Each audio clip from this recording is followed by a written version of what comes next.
Hey guys, this is Kieran from MSK Physio, and today's exercise is just getting some entry level awareness and tension back into some of your hamstrings.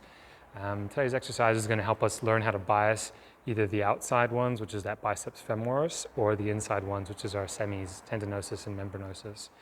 So if you feel like you've had a strain in one of those muscles, or you've been diagnosed with something like that and you're looking to get into the rehab side of things, or if you've had an old injury in those areas and you never rehab them fully, then this is a really nice exercise to start bringing some awareness back to those areas.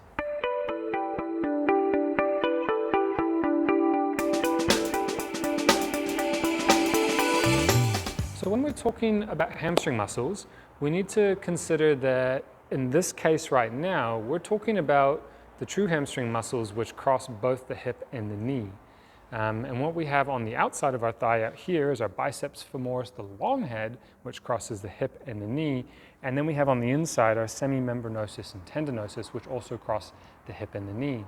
Some other sort of hamstring muscles are our adductor magnus, but that only crosses the hip joint on the inside here. And then on the outside, we have that biceps femoris short head, which only crosses the knee. And so they don't quite fall into that category. They can help compensate a little bit if the other hamstring muscles have been compromised, either because of fatigue or injury. But when we're thinking about, like I said, the true hamstring muscles, then that's what we'll be talking about in this exercise. Some other considerations to think about are the innervations, so the nerves that go to those muscles.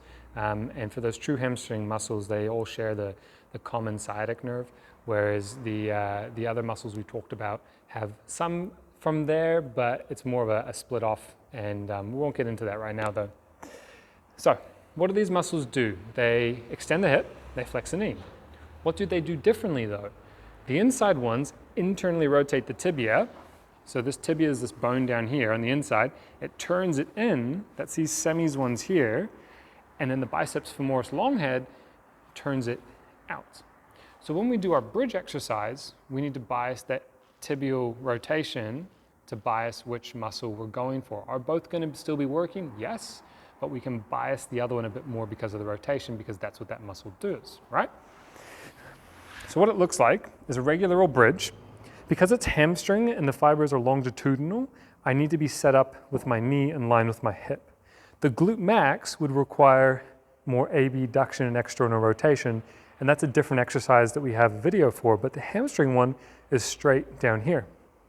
So if I get this one out of the way and I turn my foot in, now I'm biasing those semis, okay?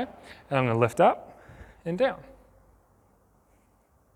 If I feel like I've had an injury more on the biceps femoris long head, then I want to turn my foot out.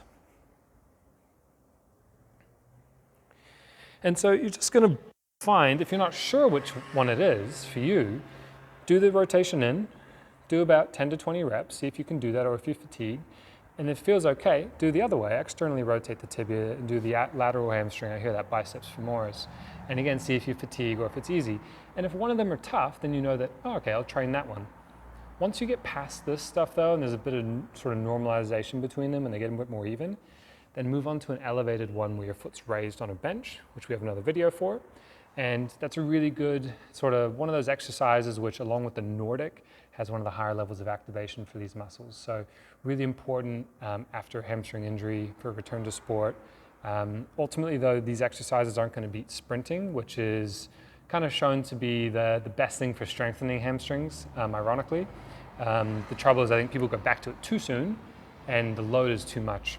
So if you're just trying to relearn the skill of using those muscles, this is the place to start. And then the strength side of it, you're going to hop into some of those higher level exercises once you have familiarity of how to use it, okay? As far as extension goes, so from the side, whether it's the externally rotated for the biceps femoris or the internally rotated for the semis, just try and create a little bit of pre-tension through the tummy just by exhaling. So cool, I'm a little bit tight, I can feel that corset.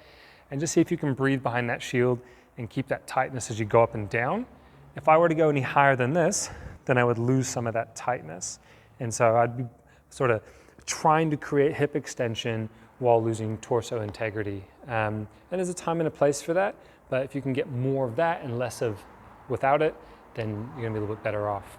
So give these a go for entry-level hamstring rehab, and then progress into the strengthening stuff when you feel ready. If you like this video, then please hit like below. Otherwise, to check out more of our content in the future, you can subscribe to our channel by clicking our logo over here.